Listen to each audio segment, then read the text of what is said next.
Spencer, if you've given any thought to getting away with a perfect murder? Oh, I think we all have, Jeff.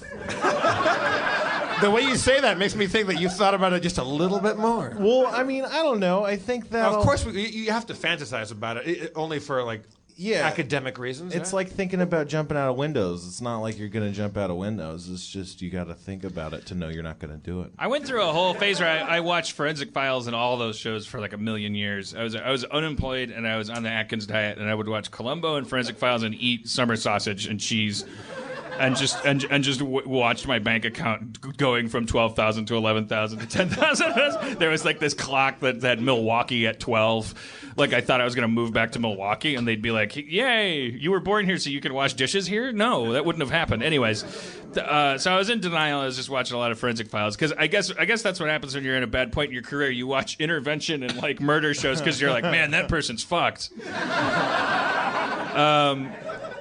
But what I learned from the Forensic Files thing is that basically, if you really want to murder people and just never get caught, you got to have a boat. You got to have a boat. You have to have a boat that you own and a harbor master that is asleep at the wheel. Yeah, maybe I'm sure these days, like the security cameras at the docks, if they see you getting on a boat with someone that doesn't come back, that's probably a big part of it now. Excuse my burping, but yeah, you burped a lot like Bob Durst burped when he was shown the handwriting. Spoilers. I'm sure there's a couple people that have to catch up, and it's just such a you don't want to deny them a morsel. You're welcome. Oh, there's a couple. It's those little people I do this for. Wait for the burping. Teaser. Have I mentioned before? I was reading as a Newsweek, 15, 20 years ago, and the page 4 or 6 or 8 of Newsweek's was always a bunch of quotes of the week, and it was if I'm repeating myself in the podcast, then forgive me, but it was a LAPD homicide detective.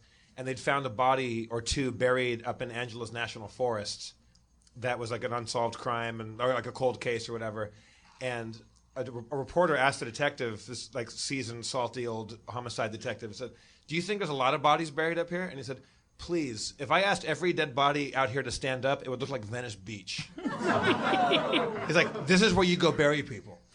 And one of the dead bodies would have a turban and roller skates. One of them would be spray painted silver. One guy would have a sandcastle with a naked lady. The rest of them would be drawing the other half of them.